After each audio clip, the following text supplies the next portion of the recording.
If you own a MacBook Air, a Surface laptop, a Dell XPS, a Lenovo IdeaPad, or any other ultra-thin laptop with just a couple of USB-C ports, you've probably found yourself missing some more I/O connectivity options, like USB-A, HDMI, an SD card reader, or maybe even Ethernet. The solution is fairly easy. Get a USB hub. However, when you go online to buy one, you are overwhelmed by a gazillion options that all look the same to the untrained eye. How many ports are enough? Do I get a dongle or something that attaches to the laptop? And most importantly, what's the difference between a $20 USB hub and an $80 USB hub? Hi, I'm Michael Corby, and today I'm going to break down everything you need to consider when buying a USB hub. Be advised, I'm going to say USB hub a lot. Let's start with the form factors. There are basically two types of USB hubs. Those that attach directly to the laptop and those that connect with a cable. I prefer the aesthetics of the ones that attach directly. There is nothing dangling. But the cabled USB hubs have one critical benefit. They require only one port, making them more versatile and compatible with any computer. The ones that attach directly usually require two ports, and the spacing of those ports varies from laptop to laptop, so they only work with the laptops that they were designed for. In some cases, you won't be able to use them at all. In others, they might cover other ports, like on the MacBook Pro. There are some exceptions though, like this modular USB hub. The HDMI port and the SD card reader can be easily detached to suit the specific needs of every laptop or situation. It's like assembling a mini Lego every day. And there are also super compact ones that only use one port. These are designed with phones and tablets in mind, but are also great for laptops if you don't need so many ports. One important consideration for hubs that use only one port is that their bandwidth is limited. This affects the transfer speeds of the USB and LAN ports, as well as the maximum resolution and refresh rate of the HDMI port. More on that later. Most USB hubs include the following ports: an HDMI, two USB-A, two USB-C, and an SD and card reader.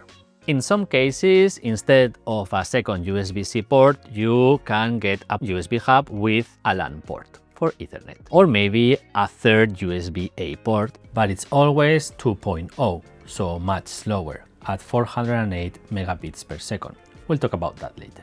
One interesting thing about this modular USB hub is that you can get a third USB-C port by detaching the SD card reader, and you can also use this separately.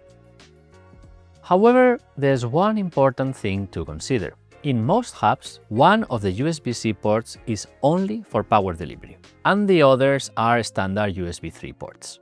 Only in the most expensive hubs with two ports, like this Satechi one, will that port be USB 4, which in this case allows for charging and transfer speeds of up to 40 gigabits per second. This means that you can connect a monitor with up to 6K resolution at 60 Hz refresh rate. Now that we've mentioned transfer speeds and monitor support, let's talk about that. Transfer speeds on USB ports are determined by their specification. This is important if you are planning to transfer large files, such as uncompressed video, or if you are working directly from an external SSD drive. The USB Implementers Forum recommends naming USB ports by transfer speed, but since they have changed the names like 3 times in the last few years, manufacturers still use the old naming convention. Let's clear that up. USB 3.0, later renamed USB 3.2 Gen 1x1, is now USB 5 gigabits per second. So if you see USB 3.0, that's the speed you should expect. This is the transfer speed on the ports of the less expensive hubs. USB 3.1, later renamed USB 3.2 Gen 2x1, is now USB 10 gigabits per second. This is usually the speed of the ports on the most expensive hubs, like these two Satechi hubs, which cost around $80 each. In these cases, they usually name the ports by the modern convention, stating the speed. USB 3.2, later renamed USB 3.2 Gen 2x2, is now USB 20 gigabits per second. This can only be found on USB-C ports, never USB-A, as it needs 2 lanes, and is rarely found on hubs. To make things more complicated, USB 4 can range from 20 to 80 gigabits per second, and is named accordingly. USB 4 ports support power delivery, monitors, and high transfer speeds, but they can vary widely, so it's important to check the stated specs. Monitor support is another critical aspect to keep an eye on. You need to check the resolution and refresh rate. The higher, the better, but it may be unnecessary if your monitor doesn't support.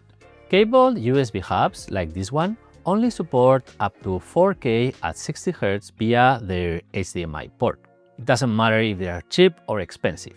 This is due to the bandwidth limitation of using only one port on the computer. But be advised, some cheaper hubs might support only 4K at 30 Hz, or even less, so keep an eye out for that.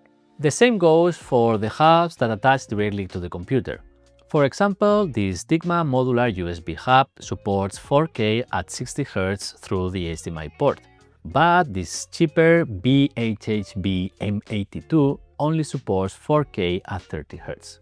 The most expensive ones, like this Satechi one, have dual monitor support, one via USB-C 4, 6K at 60 Hz, and one via HDMI, 4K at 60 Hz. Finally, I want to address one key factor that is usually overlooked: build quality. This includes not only the materials and finishes, but also size, weight, and most critically, thermals. Most USB hubs are made of aluminum, but the most expensive ones tend to have a better finish in terms of color and texture, and are much more efficient at heat dissipation. They are also significantly more compact and lighter, which is relevant if you're going to take them with you and your laptop. For example, this $20 BHHB M82 weighs 65 grams, while the $59 modular USB hub is only 45, and the $80 Satechi is 40 grams. It doesn't seem like a lot, but you can definitely feel that. This also applies to cabled hubs. This $20 Basius weighs 80 grams, while the $80 Satechi weighs 62. However, if you wanna travel really light, the super compact one weighs 26 grams. So, is it worth spending more on a USB hub? Which one should I get?